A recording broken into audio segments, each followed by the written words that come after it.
Olá pessoal, boa noite. Pastor João Flávio Martinez, falando diretamente aqui do nosso escritório em São José do Rio Preto, fazendo mais uma live para você, para os telespectadores do nosso canal do Face, do YouTube, do CACP. E hoje nós vamos responder algumas questões que foram levantadas pelo professor Leandro Quadros, apologista e articulista da Igreja Adventista do Sétimo Dia, tá bom? Eu estou entrando uma hora antes, ontem eu entrei uma hora depois, né? Hoje eu estou entrando uma hora antes, porque está chovendo muito aqui na região. Então é possível que de repente a internet caia, a energia caia, e então por isso eu já estou online aqui tentando fazer essa live, que parece que não vai ser tão curta, mas eu vou tentar no máximo em 20 minutos, meia hora, compartilhar o necessário, tá ok? Então eu fui citado pelo professor Leandro Quadros. Um indivíduo adventista escreveu embaixo do meu aviso da live: o senhor quer se promover em cima do Leandro Quadros. Quem me citou foi ele, não fui eu que citei ele, tá certo? Então é importante deixar isso claro, tá? E a gente não precisa se promover nas costas de ninguém. O Centro Apologético Cristão de Pesquisas e o nosso site recebe 1 milhão de acessos por mês. Então, nós não temos necessidades de promoção gratuita, mas a gente agradece, porque, de certa maneira, ele acabou fazendo uma promoção. A gente agradece. E eu vou tentar responder algumas questões que ele levantou sobre imortalidade da alma, tá certo? Então, a gente vai colocar aqui algumas questões que ele colocou, que ele levantou. Inclusive, vocês vão perceber que ele leu meu post e ele fala que eu não respondi. E no post, eu vou botar ele falando aqui, eu respondi. E ele até lê a minha resposta e depois ele mesmo fala: o senhor não respondeu. E eu respondi, tá bom? Isso mesmo, pessoal. Vocês estão aí se conectando, se chegando. Já vai chegando, vai curtindo, vai compartilhando, vai deixando seu like. Eu preciso da sua ajuda para divulgar a verdade. Quando a gente fala de antropologia do homem na Bíblia, existem 3 cosmovisões. Então tem os monistas, ou o monismo, que enxerga a antropologia humana, ou enxerga o homem, como um bloco só. É um monobloco. Então espírito, alma e corpo é uma coisa só. Quando o homem morre, tudo nele morre. Tudo fica extinto. Chama monismo. As outras 2 teorias é a dicotômica e a tricotômica. A dicotômica fala que o homem tem 2 partes, uma parte espiritual e uma material. A tricotômica, baseada em 1 Tessalonicenses 5:23, vai dizer que o homem é espírito, alma e corpo, ou corpo, alma e espírito. Tá certo? Quem fala muito bem sobre isso, tá aqui, ó. É o do professor Gruden, Wayne Gruden, no seu Teologia Sistemática, quando ele vai abordar a antropologia, tá? Então, é interessante você estudar todos os viés, tá certo? Inclusive, o professor Leandro Quadros sabe os viés de todas as visões. Ele tem que defender a visão dele, é um direito dele, tá? Mas o evangélico, de maneira geral, ele pode até crer em qualquer uma das visões. Eu vou explicar por que nós não cremos no monismo e por que o monismo se torna herético, tá certo? Embora, na minha visão, isso não interfira na salvação da pessoa, tá? Já o professor Leandro Quadros, ele não crê no monismo simplesmente porque é uma opção teológica. Ele não tem opção. O professor Leandro Quadros está preso por uma profetisa, e ela se chama Ellen Gold White. Ou seja, ele não pode dizer: olha, eu vou ficar na igreja adventista, eu vou ser um teólogo adventista, mas vou ser tricotômico, ou vou ser dicotômico. Não, ele não tem essa opção, tá certo? Ele não pode ser um pastor adventista e discordar de Ellen Gold White, o espírito de profecia. O Dr. Gruden, por exemplo, no documentário que ele faz aqui sobre antropologia, ele fala sobre as 3 visões, tá? Os prós, os contras, tá certo? Isso é o que você vai encontrar num livro evangélico. Num livro sectário, você nunca vai encontrar isso.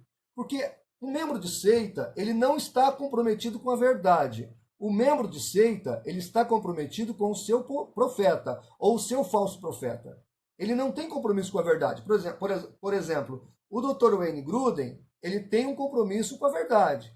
Então ele coloca os prós e contras de um determinado conceito teológico, porque ele tem um compromisso com a verdade. Então ele fala, vamos pegar um exemplo, esse ponto escatológico eu penso assim, o outro autor pensa assim, e ele coloca os pontos de vista. Porque nós evangélicos precisamos falar a verdade para as pessoas. No mundo sectário, repito, você não encontra isso. Mas vamos lá. Eu fiz aqui para responder ao professor Leandro Quadros 13 perguntas, na verdade 11 perguntas. E nessas 11 perguntas, eu vou acabar respondendo todas as questões que ele fez. E vou falar até mais algumas coisas. A primeira pergunta, e não se preocupe aí em ficar anotando, fica sossegado. Esse material aqui vai estar na descrição da live, vai estar no site do CACP, depois você pode ler, você pode perguntar. Meu zap vai estar também na live, na descrição, você pode entrar em contato. Nós estamos à disposição para tirar qualquer dúvida, tá ok? Nós somos acessíveis, nós não somos estrela, tá ok? Também eu não fiz artes cênicas para estar aqui na frente desse celular e gravar essa live. Não fiz artes cênicas, eu apenas estou aqui como uma pessoa comprometida com a palavra de Deus que quer levar até você o conhecimento, tá ok? Então a primeira pergunta é, como era a mentalidade dos judeus da época de Cristo com relação à imortalidade da alma? Eu vou ler duas fontes adventistas e uma fonte jeovista, ou da Testemunha de Jeová. Porque se tem alguém que tem interesse em esconder esses fatos, seriam eles, porque eles são mortalistas. Nós somos imortalistas. Então eu vou ler aqui o Questões sobre Doutrina, página 379, da editora Casa. Diz o autor, adventista: pelos escritos judaicos, é evidente que os fariseus e vários outros judeus, nos dias de Cristo, criam no estado consciente do homem após a morte. Agora eu vou ler Ellen Goldwhite. Ellen Goldwhite diz o seguinte: a doutrina de um estado consciente de existência entre a morte e a ressurreição era mantida por muitos dos que ouviam as palavras de Cristo. Então, Ellen White está dizendo que no tempo de Cristo, os judeus acreditavam que o homem, ao morrer, ficava consciente. E ela fala que muitos dos que ouviam Jesus criam assim. E agora, uma fonte jeovista, depois vai estar lá o link para você conferir o site da Sociedade Torre de Vigia, e onde está essa informação, que é verdadeira. Eu vou ler para você. No primeiro século depois de Cristo, os essênios e os fariseus, que eram duas seitas judaicas bem importantes, ensinavam que a alma continua vivendo depois que morremos. A enciclopédia judaica diz: a crença na imortalidade da alma chegou aos judeus através do contato com as crenças dos gregos e principalmente através da filosofia de Platão. Joséfo, um historiador judeu do primeiro século, disse que esse ensino não vem da Bíblia, mas sim da crença do povo grego. Segundo ele, esse ensino é formado por várias lendas mitológicas. Isso é eles que estão dizendo, as testemunhas de Jeová.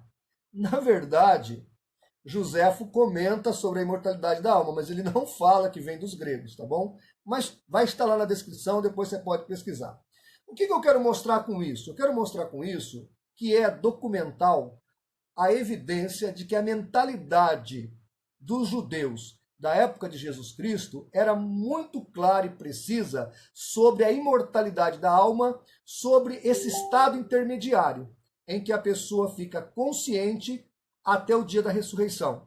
Então, Jesus, Pedro, Paulo e os demais apóstolos teriam que tirar isso aí se fosse em verdade, eles teriam que tirar isso da mente dos seus discípulos e dos cristãos do primeiro século. Não foi isso que aconteceu. Eles vão corroborar, vão corrigir a visão dos fariseus, vão corrigir a visão que pendia para o lado grego, ou que pendia para o lado do romano, ou que pendia para o lado esotérico. Eles vão corrigir a visão e vão manter a visão correta, que é que nós acreditamos da imortalidade da alma, mas não como os gregos, tá certo?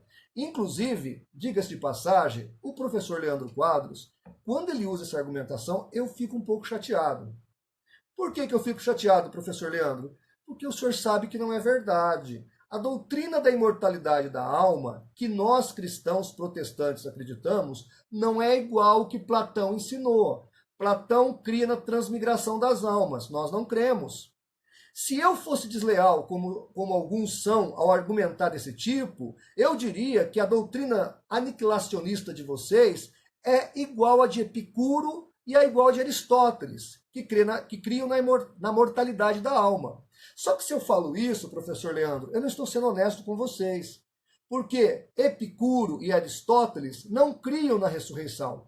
E o senhor crê. Então eu não posso acusá-lo de paganismo só porque o senhor pensa em algum aspecto parecido com Epicuro e parecido com Aristóteles. Inclusive, o senhor deve saber muito bem, quem está nos assistindo, que quando Paulo escreve 1 Coríntios 15, ali ele está combatendo a filosofia de Epicuro.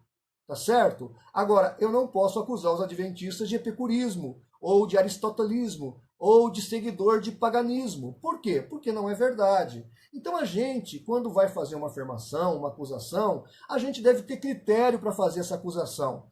A gente deve falar com a verdade, e não uma acusação leviana, fútil. O professor Paulo Cristiano escreveu vários artigos, vocês podem entrar lá em debates no site do cacp.org.br, e lá você vai encontrar esses argumentos todos refutados pelo professor Paulo Cristiano, inclusive sobre Cullmann, tá? O escritor que o professor Leandro cita, tá bom? Segunda questão é o seguinte: quantos tipos de morte existem? Porque parece que para os monistas só existe um tipo de morte. E não é verdade. A Bíblia vai mostrar que há 3 tipos de morte: a morte física, a morte espiritual e a morte eterna, ou a segunda morte. 3 tipos de morte. Ai, professor, mas como é que eu entendo isso? Você pode depois me chamar no WhatsApp, pedir o meu livreto Céu e Inferno, para onde vão os que morrem. Eu mando o PDF gratuitamente para você, tá ok? Depois você entra em contato comigo, eu mando para você, não tem problema. Vai ser um prazer poder disponibilizar esse material para você, estou às ordens. Então, o que é a morte física? Quando você vai olhar o termo morte, significa perda de contato com o meio biológico ou meio físico. Então, quando alguém morre, o médico faz lá a constatação, ele perdeu o contato com o meio físico. Aquela pessoa está sem contato com a vida, ele já está morto, biologicamente está morto. Então, a morte física é quando o indivíduo morre biologicamente, ele perde o contato com o meio físico. Isso é morte física. Morte espiritual. Então, morte espiritual tem a ver com a perda de contato com Deus, quando o homem está sem comunicação com Deus. Efésios 2:1, Paulo fala: e vos vivificou, estando vós mortos em ofensas e pecados. Quando você está morto espiritualmente? Quando você está sem comunhão com Deus. Então Jesus vem para nos religar com Deus e nos vivificar, nos trazer vida. Nós estamos em contato com Deus. Se não, observe Gênesis capítulo 3. Se o que aconteceu no Gênesis fosse como os adventistas e as testemunhas de Jeová interpretam, ao comer Adão e Eva aquele fruto, eles deveriam cair mortos no chão. E não foi o que aconteceu. Adão e Eva viveram mais 930 anos. Por quê? O que eles perderam primeiro? O contato com Deus. Aquele encontro que Deus tinha com eles na virada da tarde, como está em Gênesis 3:8. Eles foram expulsos do paraíso, então eles perderam o contato com Deus. Então passaram primeiro pela morte espiritual e depois enfrentaram a morte biológica ou a morte física. Primeiro a espiritual, depois então a morte física. Ok? Morte eterna. Morte eterna nós vamos encontrar em Apocalipse 20, de 10 a 14. É aquela pessoa que morre espiritualmente, ela está morta, sem contato com Deus, e ela não procura Cristo, ela não se reconcilia com Deus, e nesse estado de rebeldia, ela morre. Morte biológica. Então a pessoa está morta espiritualmente e ela morre biologicamente. O que vai acontecer com ela? Ela vai passar pela outra morte, ou a segunda morte, que seria a terceira ou a segunda morte, porque a Bíblia conta a morte espiritual e a morte eterna. Então, nesse caso, ela vai cair na geena eterna, ela vai cair na segunda morte. Passou pela morte espiritual, agora está na morte eterna, ou a segunda morte. Por quê? Porque ela não se reconciliou com Deus. E depois da morte, não há mais opção. Ao homem está ordenado morrer uma só vez, vindo depois disso o juízo. Hebreus 9, 27. Então você está morto espiritualmente, morre biologicamente, está condenado à morte eterna ou à segunda morte. Tá ok? Se você está salvo, você morre biologicamente, então você vai para Cristo, como está em Filipenses 1, de 21 a 23. Ok? Respondido então, 3 mortes. Morte biológica, morte espiritual, morte eterna ou segunda morte. A terceira pergunta. Se a alma é imortal, qual a necessidade de haver ressurreição? Porque lá em Mateus 10, 28, você pode conferir depois, Mateus 10, 28, Jesus fala: não temais os que matam o corpo e não podem matar a alma, porque a alma é imortal. Mas antes de eu responder, e antes mesmo de eu ler uma parte aqui do livro do meu amigo pastor Elias Soares, escreveu um livro belíssimo, está aqui o livro, pena que está esgotado, perguntas difíceis de responder. Eu vou ler um pedacinho desse livro. Eu vou soltar aqui o professor Leandro Quadros falando. E eu queria que você observasse o sofisma, porque ele fala que eu não respondi. Mas na leitura que ele faz do meu Face, e eu já queria agradecer ao professor Leandro por me acompanhar no Facebook, tá bom? Obrigado, professor Leandro, pelas considerações. Eu nem sou digno de tanta respeitabilidade. Muito obrigado pela consideração que o senhor dá por de vez em quando acessar o meu Face. Muito obrigado. Mas veja, eu vou soltar aqui, ele vai ler a minha indagação, eu uso o método socrático, eu respondo uma pergunta com uma outra pergunta e depois eu dou a resposta. Presta atenção, que é o professor Leandro Quadros que vai falar agora. Eu vou soltar aqui, eu acho que você vai conseguir ouvir. Foi feita uma pergunta para ele. Ele colocou da seguinte forma: o mortalista pergunta: para que Deus vai ressuscitar os salvos se eles já estão no paraíso? E aí o pastor devolveu dizendo o seguinte: devolva a pergunta. Para que Deus vai ressuscitar os perdidos e depois voltar a aniquilá-los, se eles já estão no limbo da inexistência? Era só deixá-los no aniquilacionismo. E aí ele continua: a verdade é que o estado intermediário é bíblico, cita aqui alguns textos, e que as almas são imortais, cita também Mateus 10, 28.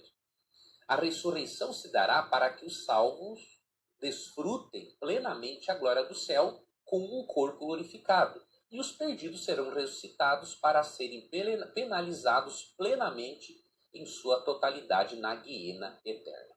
Veja você que eu dei a resposta.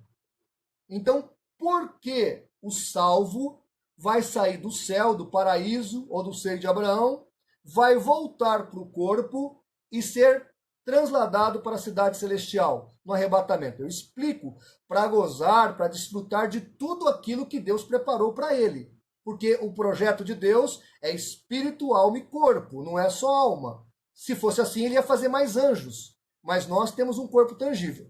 Embora o nosso corpo que nós vamos receber, ele é muito diferente desse biológico, tá certo? Ele é um corpo totalmente diferenciado. Mas eu vou ler aqui, então veja que eu respondi. E ele faz um espantalho, ele diz que eu não respondi. Eu respondi, mas eu vou ler aqui a resposta que o professor Elias Soares dá no seu livro. Ele diz o seguinte, professor Elias Soares: a questão é que 1 Coríntios 15, Paulo não trata da ressurreição da alma. Olha o que o Elias está falando, é o que eu disse na minha resposta. Em 1 Coríntios 15, Paulo não trata da ressurreição da alma, mas da ressurreição do corpo. Por isso, Paulo escreveu que o corpo perece na sepultura e não a alma. 1 Coríntios 15, 18.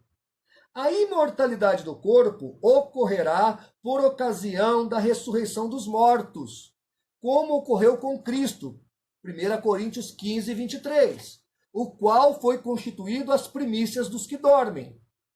Veja, eu estou aqui lendo um resumo que eu fiz do livro do pastor Elias. Ele continua, o pastor Elias. A Bíblia nunca fala sobre a necessidade da ressurreição da alma, pois quando morremos, morremos corporalmente. Continua, a alma, como Jesus ensinou, continua existindo de forma consciente. Mateus 10, 28, Mateus 17, de 1 a 3, Lucas 16, de 19 a 31, Lucas 7, 59, 2 Coríntios 5, de 1 a 8, Filipenses 1, 23, Apocalipse 6, de 9 a 11. Portanto, mesmo a alma sendo imortal, a ressurreição será necessária ao corpo para que este se torne imortal ou receba a imortalidade. Então, eu tirei esse resumo do livro do pastor Elias, Perguntas Difíceis de Responder sobre a Imortalidade da Alma, página 221. O que eu escrevi no Facebook que ele leu ali foi o seguinte: a verdade é que o estado intermediário é bíblico. Aí eu cito 2 Pedro, ele não leu o meu texto totalmente. 2 Pedro 2, de 4 a 9, Lucas 16, 19 a 31. E que as almas são imortais, Mateus 10, 28. A ressurreição, olha o que eu disse, ele leu, mas ele falou que eu não respondi. A ressurreição será dada para o salvo, para que os salvos desfrutem plenamente a glória do céu, com um corpo glorificado. E os perdidos serão ressuscitados para serem penalizados plenamente em sua totalidade na gênera eterna. 1 Tessalonicenses 5, 23, Apocalipse 20 e Apocalipse 14. Então veja que eu respondi. Agora, professor Leandro Quadros, e você que está me acompanhando aí, pegue a sua Bíblia. Vamos lá. Em 2 de Pedro, capítulo 2. Pessoal, pegue a Bíblia aí, pegue a sua Bíblia. Me acompanhe aí, você vai ver o estado intermediário dos perdidos agora. 2 de Pedro 2,4. Diz a palavra de Deus: porque se Deus não perdoou os anjos que pecaram, mas havendo-os lançados no inferno, aqui é no abismo, os entregou às cadeias da escuridão, ficando reservados para o juízo. Então veja que esses anjos que não estão dormindo, estão reservados para o juízo. Tem um grupo de anjos que estão guardados lá. O que Pedro está dizendo, Judas também vai corroborar e vai dizer a mesma coisa. Agora, olha o versículo 9. Olha aí, professor Leandro Quadros, versículo 9. Assim sabe o Senhor livrar da tentação os piedosos e reservar os injustos para o dia do juízo, para serem castigados. Em que contexto? No mesmo contexto do versículo 4. Assim como os anjos estão conscientes ali no fogo eterno, estão conscientes lá no inferno, estes injustos serão guardados também ali para já serem castigados. E aqui castigados é contínuo. Ele já vai para o castigo, já está sendo castigado e vai continuar sendo castigado depois da ressurreição e do lançamento desse indivíduo no gênero eterno. Então, Pedro deixa claro o estado intermediário da alma, corroborando com Jesus em Lucas 16, do 19 ao 31. Aí, quando eu leio isso, a pessoa fala assim para mim: não, professor, tudo bem, está claro aqui. Pedro deixa claro, realmente, assim como os anjos foram guardados lá para o juízo, os mortos ímpios também foram guardados para o juízo, devem estar conscientes. Mas como é que alguém foi jogado no inferno sem ser condenado? Pegue a sua Bíblia, em João capítulo 3, versículo 18. Pegue a sua Bíblia aí. Porque geralmente a pessoa pergunta: como é que alguém vai para o inferno sem ser julgado? Porque o julgamento vai ser em Apocalipse 20. Olha João 3,18. Eu esqueci de pegar água, minha garganta está seca. Eu tenho tanta coisa para falar.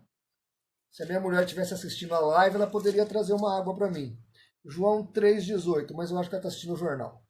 João 3,18. Vamos lá. Olha aí. João capítulo 3, versículo 18.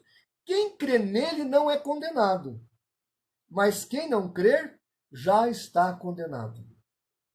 Então a pessoa, ao ir ao céu, no estado intermediário, ou ir ao Hades, no lugar de sofrimento, não há nenhum problema quanto a isso, porque ele já está condenado. É tipo alguém que foi pego cometendo o crime, a polícia pegou o indivíduo, ele vai para o CDP, para o Centro de Detenção Provisória. O julgamento é apenas para corroborar, para confirmar, para testificar a sua condenação, porque ele já foi condenado, já está julgado praticamente. O juiz só vai dar a sentença.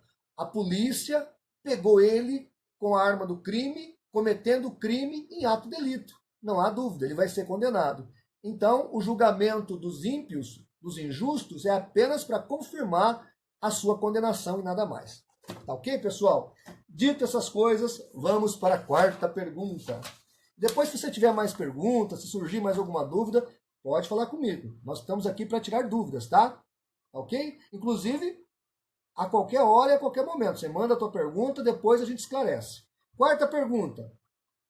Pode-se afirmar com certeza que 1 Coríntios trata somente da ressurreição do corpo? Pode! 1 Coríntios 15, 42. Assim também a ressurreição dentre os mortos. Semeia corpo em corrupção, ressuscita em incorrupção.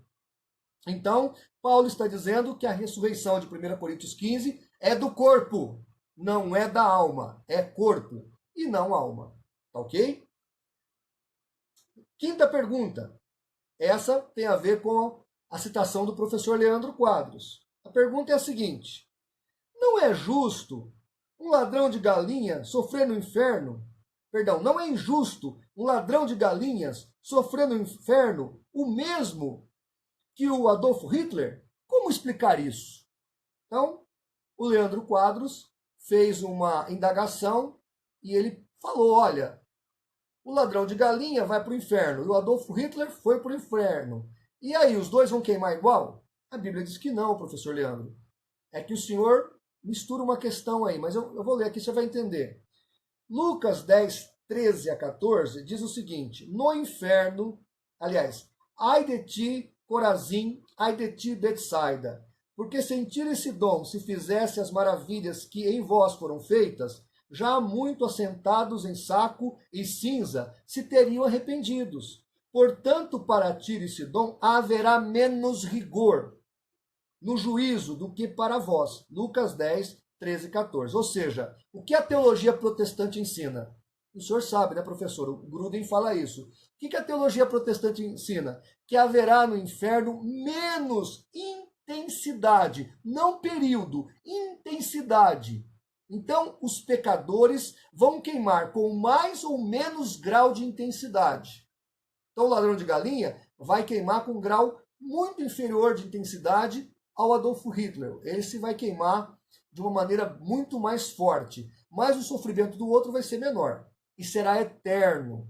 Já já você vai entender, professor, e os demais que estão nos ouvindo, por que tem que ser eterno esse sofrimento, tá certo? Sexta pergunta. São 11. Puxa, são 11. No aniquilacionismo, o ímpio é ressuscitado para queimar um período de tempo, na Geena. Depois ele volta a ser aniquilado. Qual o problema com essa teoria? Então, o que o professor Leandro ensinou? Que é a doutrina aniquilacionista. O indivíduo morre aniquilado. Aí ele ressuscita. Deus fala para ele, olha, você é muito mau. Você roubou uma galinha. Vai ficar 60 anos na Geena. E quando termina os 60 anos dele na Geena, porque ele roubou a galinha, então ele é aniquilado de novo. É isso que eu digo que não tem sentido.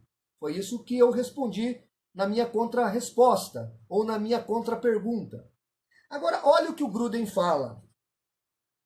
Presta atenção aí, professor.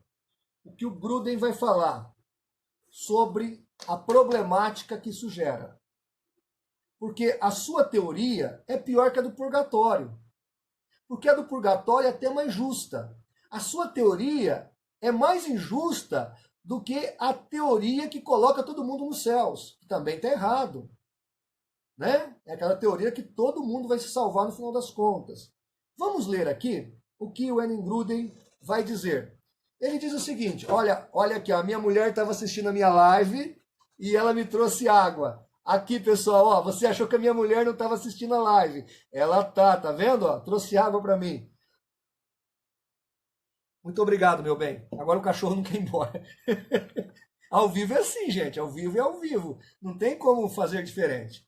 Mas vamos lá. O que o Dr. Gruden vai dizer sobre esta questão de deixar o pecador sofrer um período correspondente ao seu pecado na geena. Vamos então ler.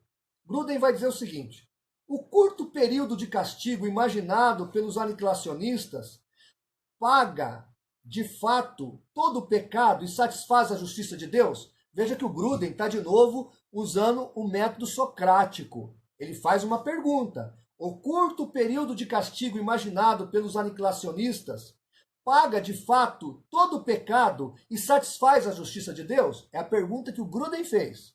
Aí ele dá a resposta. Se não, então a justiça de Deus não foi satisfeita e o incrédulo não deve ser aniquilado.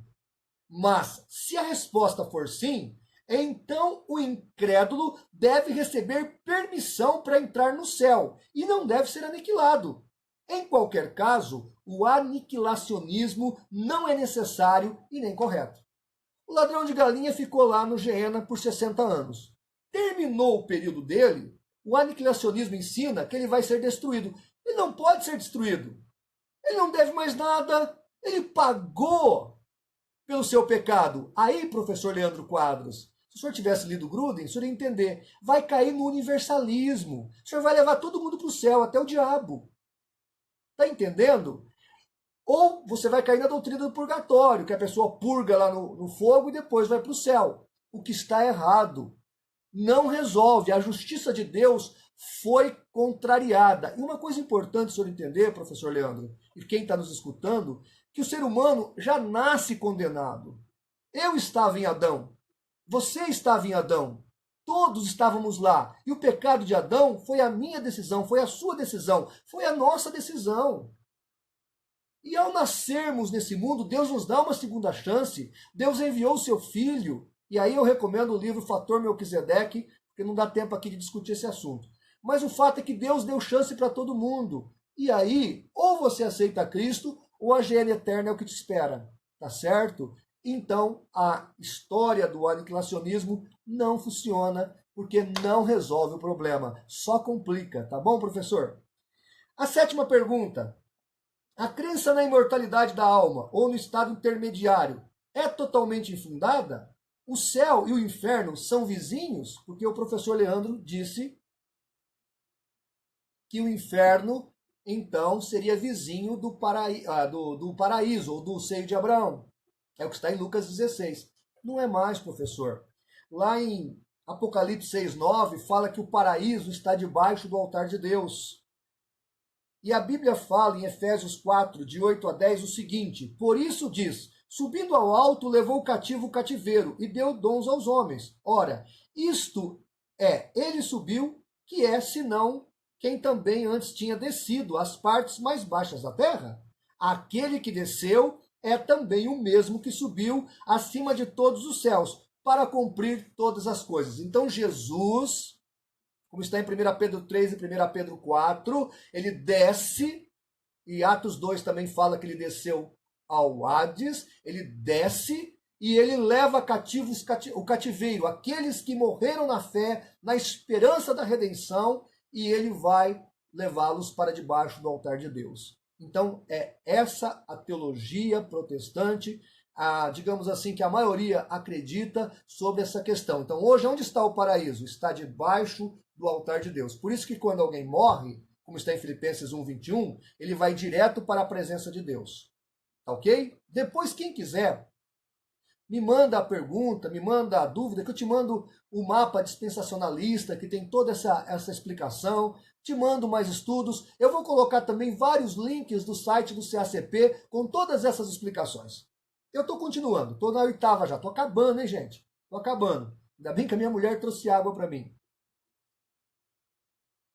O inferno é ilógico, porque é isso que ele fala. Que alguém queimando eternamente no inferno é ilógico. Professor Leandro, o testemunho de Jeová vai dizer para o senhor que também é ilógico a Trindade. Vai dizer que muita coisa é ilógica. Por quê? Porque Paulo fala em 1 Coríntios 2,14, ora, o homem natural não compreende as coisas do Espírito de Deus, porque lhe parece loucura, não podendo entendê-las, porque elas se discernem espiritualmente. Então as pessoas que acham que o inferno é ilógico é porque não têm maturidade espiritual para entender o que Deus está fazendo.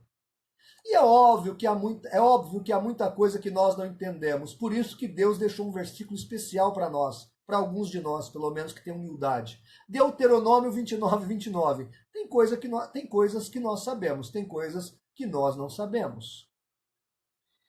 Bem, a doutrina sobre a existência do inferno é teologicamente visível em toda a Bíblia, mostrando assim que esta doutrina nunca foi contra a palavra de Deus, mas corrobora com ela. Olha, confira. Depois você escuta aí, eu vou botar no texto. Mas confira. Deuteronômio 32, 22, Jó 22, 6, Amós 9, 2, 2 Pedro 2, 4 e 9, Provérbios 27, 20, 2 Tessalonicenses 1, de 7 a 9, Apocalipse 14, de 9 a 11, Marcos 9, 47 a 48, Mateus 22, 33, Lucas 16, do 22 ao 23, Mateus 25, de 47 a 46. Inclusive aqui em Mateus, ele coloca lado a lado, vida eterna com condenação eterna.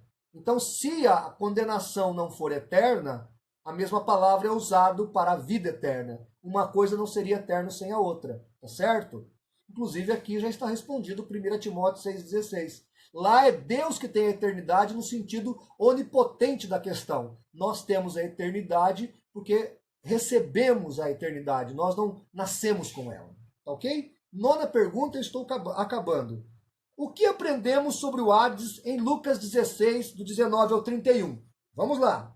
No inferno há um tormento eterno. Lucas 16, 23, Apocalipse 14, 11. No inferno há fogo do juízo em forma de chamas. Lucas 16, 24. No inferno, o homem tem consciência do que está acontecendo, pois o seu espírito é imortal. Lucas 16, 23. No inferno há memória. Lucas 16, do 25 ao 28. No inferno não se perde a razão. Lucas 16, do 27 ao 30. No inferno é lugar de justiça. Lucas 16, 25. Então, o inferno está corroborado com a palavra de Deus. Claro que hoje, depois do iluminismo, no século XVIII, XIX, aí essa ideia do inferno vem caindo em desuso. John Stott, tantos outros aí, adventistas, testemunhas de Jeová, inclusive o Charles Taze Russell fala que se converteu ouvindo um adventista pregando sobre a mortalidade da alma, porque ele havia perdido um debate sobre a imortalidade. Aí ele volta e se converte e funda a Sociedade Torre de Vigia.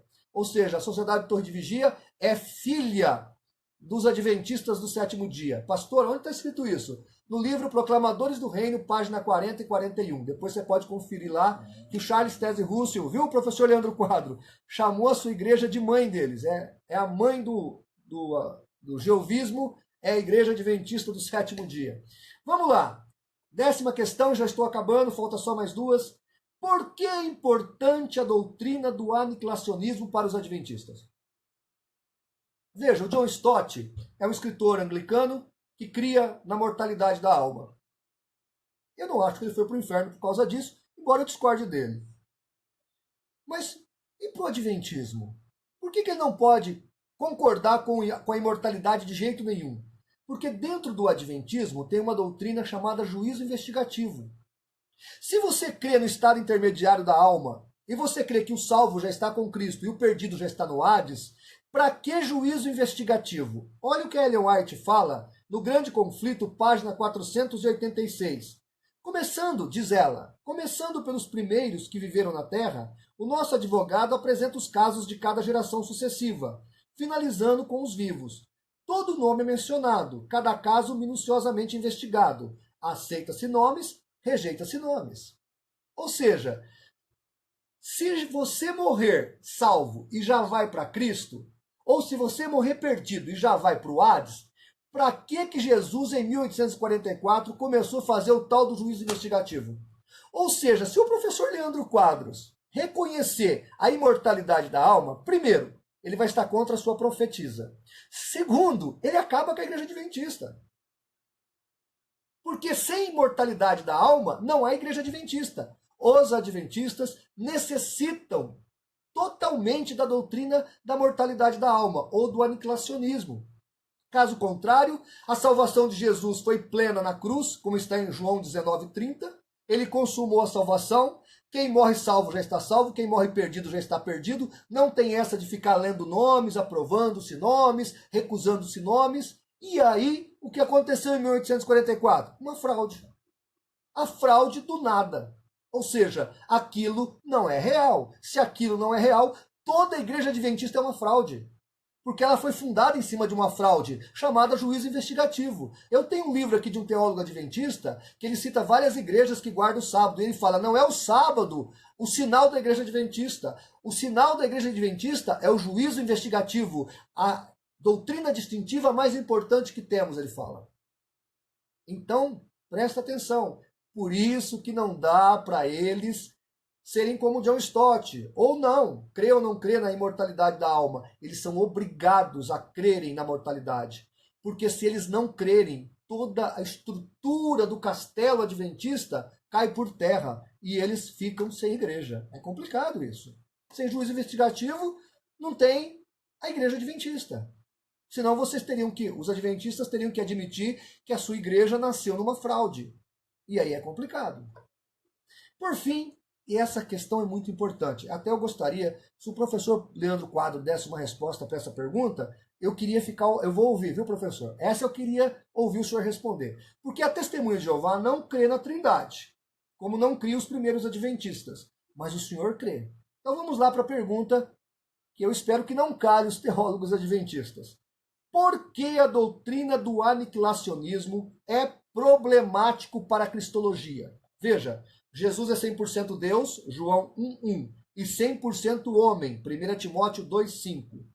Agora, como é que pode o Jesus homem ter morrido e ficado 3 dias aniquilado? E aí, professor Leandro Quadros? Deus, a segunda pessoa da Trindade, pode ser aniquilado? O senhor vai defender que é possível Jesus Cristo ter ficado aniquilado? Porque no aniquilacionismo não há ressurreição de mortos, há reconstrução. O morto é refeito. Não há ressurreição. No sono da alma, que é diferente do aniquilacionismo, e na imortalidade da alma, na doutrina da imortalidade, há a ressurreição do morto. A ressurreição, porque uma coisa é eu crer que a alma está dormindo e ela ressuscitou. Outra coisa é eu crer que a alma está acordada e ela foi chamada para o corpo. E uma terceira coisa é eu crer que ela está aniquilada. Se ela está aniquilada, quando eu vou chamar o homem à ressurreição, eu não estou ressuscitando esse homem, eu estou refazendo esse homem. Olha que heresia cria o aniquilacionismo. Mas pior do que isso, professor Leandro Quadros, e eu vou aguardar o seu vídeo, é como é que fica essa questão de Jesus ser Deus e ao mesmo tempo ficar aniquilado por 3 dias. Com a palavra, professor Leandro Quadros, tá bom? Olha, professor, deixa eu explicar uma coisa para o senhor. Eu disse no seu WhatsApp, eu tenho aqui o seu Zap, a gente tem conversado, por que nesse primeiro debate vai o Paulo Cristiano debater com o senhor? Eu, por mim, eu debateria com o senhor, estou muito interessado em debater com o senhor. Aliás, aqui no CACP, na verdade, há uma briga. Quem vai debater? Todo mundo quer debater com o senhor. Nós, ao contrário do que o senhor imagina, a gente vive desafiando para ver se alguém aceita debater. O que a gente não quer debater é com pessoas que não representam a denominação ou a instituição religiosa. No seu caso, o senhor representa. Então, nós queremos debater com o senhor. Ok? Não com esses anônimos, não com esses Ricardos Oliveiras da vida aí que não representam a igreja, mas com o senhor. A gente quer debater, porque o senhor representa a igreja. Mas como eu lhe expliquei, acho que o senhor esqueceu. Eu expliquei, mas vou explicar de novo. O senhor e o professor Paulo Cristiano, vice-presidente do CACP, já vinham trocando um debate desde o ano passado. Inclusive, esses debates estão lá no site do CACP, Debates Adventismo. E lá, inclusive, está publicado o seu e-mail, que o senhor prometeu ao professor Paulo Cristiano que debateria com ele. Então, nesse primeiro debate, nessa primeira oportunidade, o senhor e ele vão debater. Mas fique sossegado. Eu estou pronto e estou muito ansioso para debater também com o senhor. Não há problema em debater com o senhor. Não sou eu quero debater com o senhor, o Paulo quer debater, o Joaquim quer debater, todos aqui no CACP querem debater com o senhor. Isso é o respeito que nós temos pelo senhor. Não é falta de respeito, é o respeito que nós temos pela sua pessoa. Então, professor, fica tranquilo. Então, não é que eu estou mandando o outro no meu lugar, é porque o Paulo já vinha debatendo, ele falou, dessa vez sou eu. Agora, o meu desafio, é importante lembrar, também não foi aceito. Qual foi o meu desafio? Ir no Novo Tempo. No Novo Tempo o senhor disse que não pode me levar. Até na RIT o senhor disse que dá um jeito de me levar. O senhor ia falar com o Heber Cocarelli, né, pastor Heber? Os adventistas estão podendo, hein? Até sugerindo aí para debatedores, eles estão podendo. Mas ele disse que sugeriria para o Heber para a gente debater na RIT. Não sei se o pastor Heber aceitaria, depois da exortação que eu dei ao programa, por levar adventistas não para debater, mas como irmãos, apresentá-los para a igreja brasileira como irmãos, que não são. Não é verdade. Quem disse que eles não são nossos irmãos? Os próprios adventistas. Não sou eu que estou falando. Quem fala que os adventistas não são irmãos dos demais protestantes são os próprios adventistas. Então é importante deixar isso claro, não sou eu. Eu gostaria que os adventistas se tornassem meus irmãos. Inclusive, nesses últimos anos, eu consegui transformar 5 adventistas em nossos irmãos. Nós os batizamos, eles negaram Ellen White, são crentes em Jesus hoje e estão servindo ao Senhor. Então é assim que a gente ama, com a verdade, e não com a falta da verdade. Tá ok? Gente, qualquer dúvida, acesse o nosso site www.cacp.org.br. Na descrição eu vou deixar vários links para estudar sobre o estado intermediário, a exegese de alguns textos, porque em live não dá tempo. A gente tem que ser rápido, tá ok? Então depois você pode entrar lá, eu vou deixar os links para você ler os estudos, os artigos, manda o meu livreto para você. O meu zap é 17 98817 8448. 17 98817 8448, tá bom? Muito obrigado pela audiência. Olha, você que está me ouvindo no Face, compartilhe. Você que está me ouvindo pelo YouTube, compartilhe. Clique no sininho, né? Tem um sininho aí para tocar nele, para avisar quando a gente colocar vídeo novo. E também se inscreva no nosso canal, tá bom? Muito obrigado, um abraço a todos e Deus abençoe. Professor Leandro Quadros, aquele abraço e eu tenho certeza que nós vamos trocar muitas ideias e eu, da minha parte, estou crescendo na graça e no conhecimento. E não esqueça, professor, adquira o livro Teologia Sistemática do Gruden, vai lhe fazer muito bem, vai ser uma bênção na sua vida. Um abraço e Deus abençoe a todos. Até lá, até a próxima live.